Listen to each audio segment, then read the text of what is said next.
Iran का America के Qatar base पर मिसाइल हमला, ये खबर तो काफ़ी सनसनीखेज थी।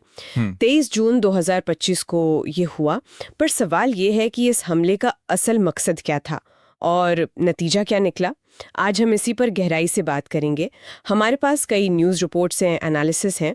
कोशिश करेंगे कि इसके सारे पहलू समझें कि ये क्यों हुआ और इसका असर क्या पड़ रहा है पूरे रीजन पर। तो चलिए शुरू करते हैं। ईरान का दावा था कि उनकी 6 मिसाइलें वो सीधे अल उदीद एयरबेस पर जाकर गिरीं। उन्होंने इसे नाम दिया ऑपरेशन खुशखबरी जीत की। कहा कि ये अमेरिकी हमलों का बदला है। हाँ, पर यहीं पर कहानी थोड़ी पेचीदा हो जाती है, क्योंकि जो कतर और अमेरिकी ऑफिशियल्स कह रहे हैं वो बिल्कुल अलग हैं। उनके हिसाब से लगभग सारी मिसाइलें मतलब या तो हवा में ही मार गिराई गईं या फिर वो अपने निशाने से चूक गईं। ओह अच्छा, तो मतलब कोई नुकसान नहीं हुआ? हाँ, सबसे राहत की बात यही थी, ना कोई जानी नुकसान, ना कोई बड़ा मटेरियल डैमेज। ये बहुत अच्छी खबर थी। कतर ने तो इसे अपनी सॉवरेनिटी का मतलब संप्रभुता का खुला उल्लंघन बताया और उन्होंने ये भी जोर दिया कि देखो भाई, हमारा एयर डिफेंस सिस्टम कितना बढ़िया है, खतरा टाल दिया। बिल्कुल, ये उनके डिफेंस सिस्टम की एक बड़ी कामयाबी थी। दूसरी तरफ ईरान के विदेश मंत्री का बयान आया और वो काफी सख्त था। उन्होंने साफ कहा कि अगर अमेरिका ने फिर कोई ऐसी हरकत की तो ईरान दोबारा जवाब देगा। मतलब तेवर काफी तीखे थे। तो माहौल गरमाया हुआ था। फिर खबर आई कि अमेरिकी राष्ट्रपति ट्रंप ने एक नेशनल सिक्योरिटी मीटिंग बुलाई और इसके बाद जो उन्होंने कहा वो तो मतलब और भी चौंकाने वाला था। ट्रंप ने कहा कि ईरान ने हमले से पहले एडवांस में बता दिया था। जी हाँ, ये पॉइंट बहुत बहुत महत्वपूर्ण है कि ईरान ने हमले की अग्रिम सूचना दी।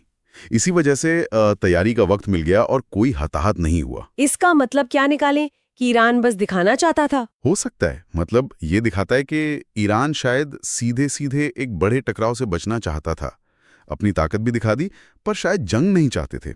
एक तरह का कैलकुलेटेड मूव था ये। और इसी सब के बीच ट्रंप ने एक और घोषणा की। कतर की मध्यस्थता से ईरान और इजराइल के बीच एक अस्थायी संघर्ष विराम।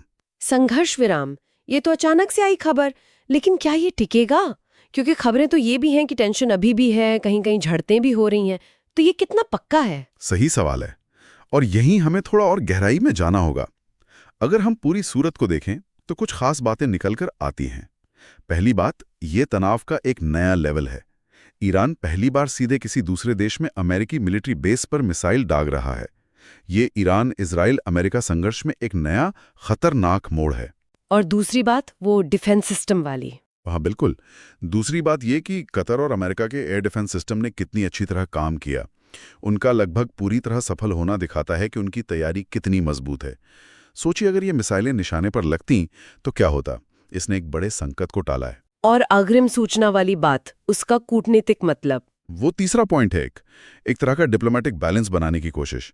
ईरान ने हमला करके बदला लिया, पर सूचना देकर शायद ये भी सिग्नल दिया कि बातचीत के दरवाजे शायद पूरी तरह बंद नहीं है। ये दिखाता है कि इस रीजन में पावर प्ले और डिप्लोमेसी कितने मिले जुले हैं। और आखिर में ये संघर्ष विराम, जिसके टिकने पर शक है। हाँ, वो चौथी और शायद सबसे नाजुक कड़ी है। संघर्ष विराम की घोषणा तो हो गई, पर इसकी शर्तें क्या हैं, ये कितना टिका हुआ है, इस पर अभी सवालिया निशान है। जब तक जमीन पर छिटपुट हिंसा जारी है, इसे स्थायी शांति मानना मुश्किल है। जाहिर है दुनिया भर में चिंता तो बड़ी ही है। कतर, जीसीसी, यूएन सब कह रहे हैं कि भाई शांति बनाए रखो, बातचीत करो। तो अगर हम समेटें तो ईरान का ये हमला जिसे नाकाम कर दिया गया, ये दिखाता है कि रीजन में टेंशन कितनी ज़्यादा है, और इसने एयर डिफेंस सिस्टम की अहमियत को भी फिर से उजागर किया है। और दूसरी तरफ जो संघर्ष विराम की घोषणा हुई है वो एक उम्मीद तो देता है, पर उसकी नाजुक हालत ये भी बताती है कि स्थायी शांति शायद अभी थोड़ी दूर है। डिप्लोमेसी और डिफेंस दोनों का बैलेंस कितना जरूरी है, ये साफ दिख रहा है। और ये हमें एक ज़रूरी सवाल पर छोड़ जाता है सोचने के लिए।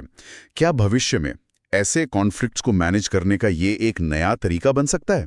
मतलब एडवांस वार्निंग देना और फिर टेक्नोलॉजी से हमले को नाकाम कर देना। क्या ये एक टिकाऊ मॉडल है, या ये बस एक बड़े टकराव से पहले का एक तरह से वक्ती ठहराव है? इस पर सोचने की ज़रूरत है।